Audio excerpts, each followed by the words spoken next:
एक साहूकार के 7 पुत्र और 1 पुत्री थी।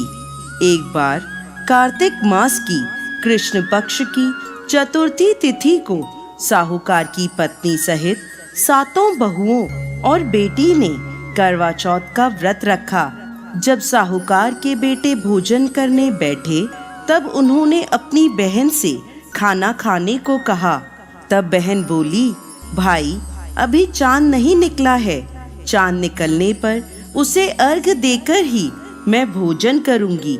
साहूकार के बेटे अपनी बहन से बहुत प्रेम करते थे।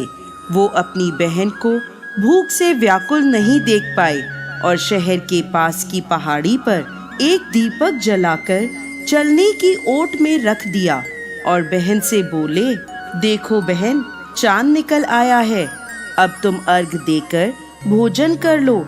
साहूकार की बेटी ने अपनी भाभियों से कहा, भाभी देखो चांद निकल आया है, आप भी अर्घ देकर भोजन कर लो। ननद की बात सुनकर भाभियां बोली, बाईसा ये तो आपका चांद निकला है, हमारा चांद आने में अभी समय है। भूख से व्याकुल वह चांद को अर्घ देकर भोजन करने बैठ गई। जैसे ही पहला घास खाया उसे छींक आ गई, दूसरा घास खाते ही उसमें बाल निकल आया और तीसरा घास अभी खाने ही वाली थी कि उसके ससुराल से बुलावा आ गया कि पति बीमार है और जिस भी हालत में हो तुरंत ससुराल पहुँचे। उसे विदा करने के लिए माँ ने जब बक्से से कपड़े निकाले तो काले कपड़े मिले, दूसरी बार कपड़े निकाले तो सफेद कपड़े निकले, तीसरी बार फिर बक्से में हाथ दिया तो काले कपड़े मिले।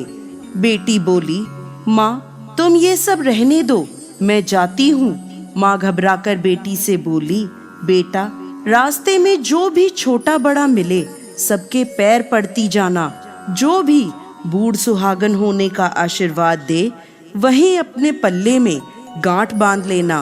बेटी बोली, ठीक है, और वह अपने ससुराल चल दी। रास्ते में उसे जो भी मिला वो सबके पांव छूती गई। सबने सुखी रहो, पीहर का सुख देखो, खुश रहो, ये आशीर्वाद दिया। ऐसे ही वह अपने ससुराल पहुंच गई। ससुराल के दरवाजे पर छोटी ननद खेल रही थी। जब उसके पांव छुए तो उसने आशीर्वाद दिया, सदा सौभाग्यवती रहो, पुत्रवती हो। ये सुनते ही उसने अपने पल्ले से गांठ बांध ली। घर में अंदर गई तो देखा उसका पति मरा हुआ जमीन पर लेटा है और उसे ले जाने की तैयारी हो रही है। वो बहुत रोई, बहुत चिल्लाई। जैसे ही उसे ले जाने लगे वो रोती चिल्लाती बोली, मैं इन्हें ले जाने नहीं दूंगी। फिर भी जब कोई ना माना तो बोली, मैं भी साथ में जाऊंगी। नहीं मानी तो सब बोले, ले चलो साथ में। वो साथ साथ शमशान में चली गई। जब उसके पति के अंतिम संस्कार का समय आया, बोली, मैं इन्हें नहीं जलाने दूंगी। सब बोले, पहले तो पति को खा गई, अब उसकी मिट्टी भी खराब कर रही है। लेकिन वो नहीं मानी, अपने पति को लेकर बैठ गई। गांव के और परिवार के सभी बड़े लोगों ने ये निर्णय लिया कि रहने दो इसे यहाँ, इसके लिए एक झोपड़ी बनवा दो।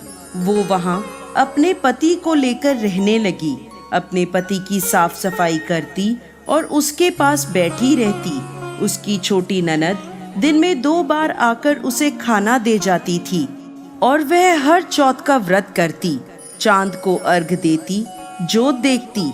और जब चौथ माता ये कहती हुई आती, करवो ले भाइयों की प्यारी करवो ले, घड़ी बुखारी करवो ले, तो वह चौथ माता से अपने पति के प्राण मांगती।